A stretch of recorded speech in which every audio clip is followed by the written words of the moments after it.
তাদের এই বোমা ফাটানোর পর ব্যাপক আলোচনা, ব্যাপক বিতর্ক, ব্যাপক মানে লেখালেখি, সোশ্যাল মিডিয়া সয়লাভ। সো আমরা আলোচনা করার আগে আমি শুরু করতে চাই, হাসনাত, আপনি জানেন হাসনাত আব্দুল্লাহ যে স্ট্যাটাস দিয়েছে, নিশ্চয়ই আপনি হাসনাত আব্দুল্লাহর স্ট্যাটাসটা পড়েছেন, নিশ্চয়ই পুরোটা পড়েছেন। সো আমি তার একটা বক্তব্য শোনাতে চাই, যেটা সে রিসেন্টলি দিয়েছে, এবং তারপরে আমি শোনাবো হচ্ছে, দর্শক আপনারা সবাই শুনেছেন, তারপরও যেহেতু আমরা এই বিষয়টা নিয়ে আমাদের অতিথির মতামত নিতে চাই। সো আমি একটু হাসনাত আব্দুল্লাহর ভিডিওটা শুনতে। গেটটা একটু খুলেন না, আমরা ওই দিন ভুলে যাই না। শিক্ষার্থীরা যখন রাস্তায় দাঁড়ায় বলছে আঙ্কেল গেটটা একটু খুলেন না, আঙ্কেল গেটটা একটু খুলেন না, তখন গেটটা কেউ খুলে নাই। আমরা এই আওয়ামী লীগকে এই কুমিল্লা থেকে উৎখাত করেছি। এই হাসিনার দুঃস্বপ্ন ছিল কুমিল্লা, হাসিনার দুঃস্বপ্ন ছিল এই কুমিল্লা। আমরা এই কুমিল্লাতে আমরা আওয়ামী লীগকে কবরস্থ করতে পেরেছি। প্রিয় সহযোদ্ধা, আপনাদেরকে সতর্ক করে দিয়ে যাই, আমরা যে আওয়ামী লীগকে ছাত্র নাগরিক রাস্তার মধ্যে তাজা রক্ত ঢেলে দিয়ে বাংলাদেশ থেকে উৎখাত করেছি, আজকে সেই আওয়ামী লীগকে পুনর্বাসনের জন্য ষড়যন্ত্র করা হচ্ছে। বিদেশে বসে ষড়যন্ত্র অব্যাহত রয়েছে। রাজনৈতিক দলের মধ্যে বিভিন্ন রাজনৈতিক দল নির্বাচনী ফায়দা নেওয়ার জন্য আওয়ামী লীগকে পুনর্বাসনের জন্য ব্যাকডোর ডিপ্লোমেসিতে যুক্ত হচ্ছেন। আমরা আপনাদেরকে সতর্ক করে দিতে চাই, এই ছাত্র নাগরিকের হারানোর কিছুই নাই। এক খাপে দুই তলোয়ার যেভাবে থাকতে পারে না, ঠিক একই ভাবে 5ই আগস্ট পরবর্তী সময়ে বাংলাদেশে আওয়ামী লীগ এবং এনসিপি থাকতে পারে না। যদি কেউ আওয়ামী লীগকে পুনর্বাসন করতে চায়,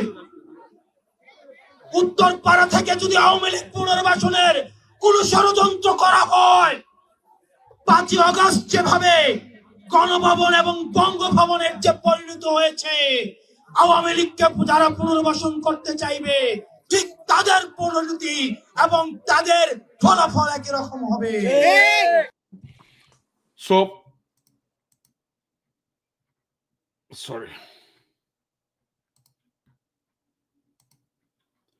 সরি, আমি দুঃখিত। সো শুনলেন, সব কথা বললেন, বলার পরে ওনারা বললেন উত্তরপাড়া। আমরা এই উত্তরপাড়া শব্দটা অনেক দিন পরে শুনলাম আর কি। আমরা একসময় উত্তরপাড়া বলতাম, অর্থাৎ সেনাবাহিনীকে সমালোচনা করতে যে বা যদি কোনো রকম প্রশ্ন আসতো তখন উত্তরপাড়া বলতাম। সো এখন আমার প্রশ্ন, এই আলোচনাটি চাউর হলো কিভাবে? এই আলোচনাটি চাউর হলো, আপনি জানেন ইন্টারন্যাশনাল ক্রাইসিস গ্রুপের প্রেসিডেন্টের সাথে, এটা একটা থিঙ্ক ট্যাঙ্ক, প্রেসিডেন্টের সাথে আমাদের প্রধান উপদেষ্টার যে একটা বৈঠক আমরা দেখলাম, সেই বৈঠকে প্রধান উপদেষ্টা এই কথাটি বললেন যে আওয়ামী লীগকে নিষিদ্ধ করার কোনো পরিকল্পনা এই সরকারের নেই। এখন প্রশ্ন হচ্ছে আমার, যে আমরা এখানে কিন্তু আক্রমণের শিকার, হয়তো অনেকেই সমালোচনা করেছেন এই কথাটা বলার ক্ষেত্রে, কিন্তু আমরা দেখলাম যে সেনাবাহিনীকে টার্গেট করা হলো এবং এখানে যে স্টেটমেন্টটা দিল হাসনাত আব্দুল্লাহ, সেখানে সে পরিষ্কার করে বলল যে সেনাবাহিনী তাকে বলেছে যে প্রস্তাব দিয়েছে, এবং সেনাবাহিনী প্রস্তাব দিয়েছে অন্যান্য রাজনৈতিক দলকে, এবং যারা কিছু শর্ত সাপেক্ষে এগ্রি করেছে এবং তাদেরকে এগ্রি করার জন্য চাপ দিচ্ছে। আপনার মন্তব্য জানতে চাই। জি, ধন্যবাদ টিটু ভাই। আমি হাসনাতের ফেসবুকের স্ট্যাটাসটা পড়েছি, তো ওখানে সে আসলে সুনির্দিষ্টভাবে সেনাপ্রধানকে টার্গেট করে কথাটা বলেছে। এখন আমার কথা হলো, ওই যে সাক্ষী কে কে শুনছে, সেনাপ্রধান যে তাকে এই কথা বলছে, এই কথার সত্যতাটা কোথায়? আমাকে এই জিনিসটা আগে কনফার্ম হতে হবে যে সেনাপ্রধান এই ধরনের একটা কথা বলেছেন। আর এই ধরনের ক্ষেত্রে কখনোই কোনো সময়, আমি যতটুকু সেনাবাহিনীকে চিনি, যে এটা ডিজিএফআই এই কাজগুলো করে, সেনাপ্রধান কখনো এই ধরনের কথাবার্তা বলে না। আসলে এখানে ডক্টর মোহাম্মদ ইউনূসের সাথে সেনাপ্রধানের সম্পর্ক অবনতি ঘটানোর জন্য, ঘোলা পানিতে মাছ শিকার করার জন্য একটি পক্ষ একদম সুনির্দিষ্ট টার্গেট নিয়ে কাজ করে যাচ্ছে। তারা ভিতরেও আছে, বাইরেও আছে। তো হাসনাতরা হয়তো তাদের ট্র্যাপে পড়ে গেছে। মানে সেনাপ্রধান যদি বা সেনাবাহিনী যদি ক্ষমতা নিতে চাইতো, বা তাহলে তারা 5ই আগস্ট ক্ষমতা নিতে পারতো। সেনাবাহিনী যদি চাইতো যে আওয়ামী লীগ ক্ষমতায় থাকবে, তাহলে কোনো আন্দোলনেই আওয়ামী লীগকে পতন ঘটানো যেত না। আরেকটা জিনিস, ছাত্রদের এই জিনিসটা খুব ভালোভাবে উপলব্ধি করতে হবে, তাদের মধ্যে একটি অহংকার কাজ করে, শুধুমাত্র তারাই আন্দোলন করেছে কথাটা ঠিক নয়। আমি নিজে গুমের শিকার একজন। আমি 6 মাস গুম ছিলাম, তারপরে অগণিত দিন জেলে ছিলাম। আমার মতন এরকমের হাজার হাজার বিএনপির নেতাকর্মী, জামাতে ইসলামের নেতাকর্মী, তারা গুম হয়েছে, নিখোঁজ হয়ে গেছে। আমাদের ইলিয়াস আলী, আমাদের চৌধুরী আলম, আজ পর্যন্ত আমরা তাদের খুঁজে পাইনি।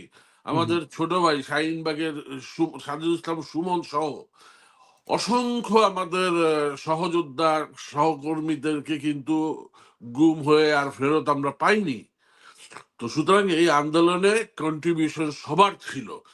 হ্যাঁ, ওই জুলাই মাসের ওই সময় হয়তো আবু সাইদের উপরে এরকমের পয়েন্ট ব্লাঙ্ক রেঞ্জে ফায়ার করায়, এবং সারা দেশের ছাত্র সমাজ এবং জনগণ রাস্তায় নেমে এসছে। এবং এটা তো প্রমাণ আছে, তারেক রহমান সাহেব যে এই হাসনাতদের সাথে টেলিকনফারেন্সে কথা বলেছে, সেখানে ছাত্র দলের নেতারাও ছিল, ওনার নির্দিষ্ট নির্দেশ ছিল রাস্তা ছাড়া যাবে না। তাহলে তারেক রহমান সাহেব কেন জুলাই মাসে এই কথা বললো, এই যে ছাত্র সমন্বয়ক এবং ছাত্র দলের নেতাদের একসাথে? তো সুতরাং এই অহংবোধ, যখনই আপনার মধ্যে কোনো অহংকার জন্ম নেবে, মনে করবেন আপনার ধ্বংস তখন নিশ্চিত।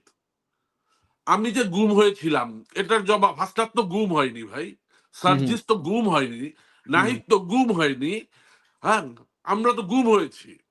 তাহলে কার অবদান বেশি এই আন্দোলনে, আপনি আমাকে বলেন। আমরা যদি মানে এই হিসাব করতে যাই, তাহলে কিন্তু আমরা নিজেরা নিজেদেরকে ছোট করে ফেলছি। আমরা আমাদের যে যার জায়গা থেকে আন্দোলনে ভূমিকা রেখেছি। সেখানে জুলাই মাসে 24 তারিখে ছাত্ররা আবার ইউনাইটেড হয়ে, হ্যাঁ, আমাদের দেশের সমস্ত বড় বড় সফলতায় এসছে ছাত্রদের নেতৃত্বে।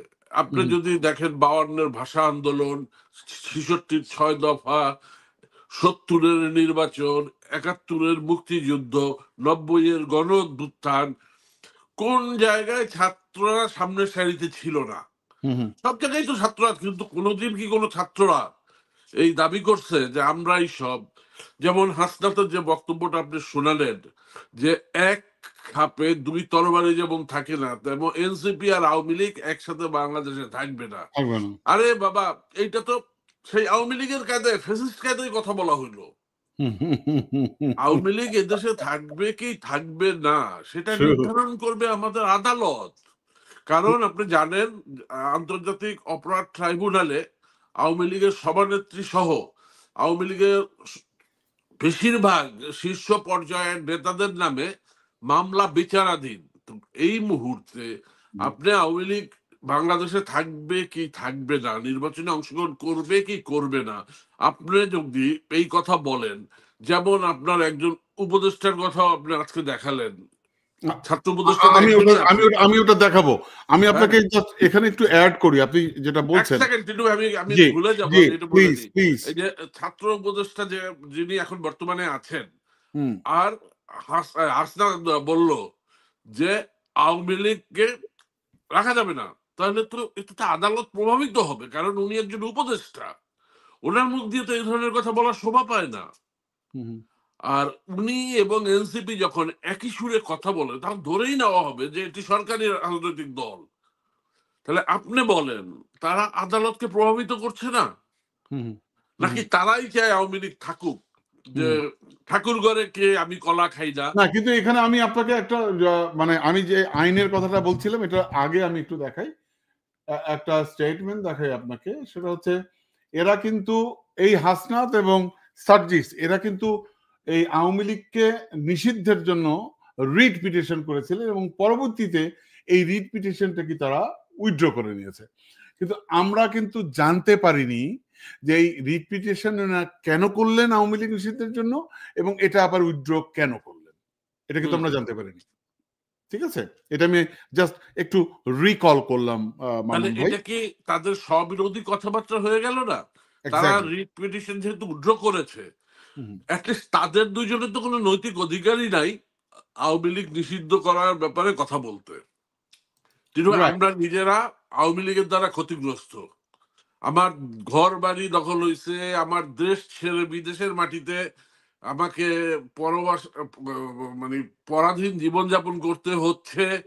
তো আমার তারা তো দেশে আছে রে ভাই, সার্জিসরা তো দেশে আছে, হাসনাতরা তো দেশে আছে, আমরা তো দেশেও থাকতে পারিনি। তা আমাদের কন্ট্রিবিউশনটাকে আপনারা মোটেই আমলে আনবেন না। আজকে দীর্ঘ এতটি বছর তারেক রহমান সাহেব বাংলাদেশে যেতে পারছেন না। আজকে তারেক রহমান সাহেবের ভাই মালয়েশিয়া ইন্তেকাল করেছে, তারেক রহমান সাহেব তার একটা ডকুমেন্টস দেখে ডেড বডি দেখতে যেতে পারেননি। মানে আপনি বলতে পারেন যে এই পুরো ফ্যাসিস্ট শাসনের সবচেয়ে বেশি ক্ষতিগ্রস্ত তো এই তারেক জিয়ার ফ্যামিলি, জিয়া পরিবার এবং বেগম খালেদা জিয়া, যার বদনাম করবে না, তাকে বিনা অপরাধে জেলে রেখে বিনা চিকিৎসায় মৃত্যুর দ্বার প্রান্তে নিয়ে গিয়েছিল। আল্লাহ শুধু হাসিনার পতনটা বেগম খালেদা জিয়াকে দেখাবে দেখে ওনাকে বাঁচিয়ে রেখেছেন। তো সুতরাং বিএনপি কে বাদ দিয়ে বাংলাদেশে যদি কেউ অন্য কিছু চিন্তা করে যে তারেক রহমানকে আকারে ইঙ্গিতে গোছা দিয়ে কথা বলবে, অ্যাটলিস্ট বাংলার জনগণ সেটা মেনে নেবে না।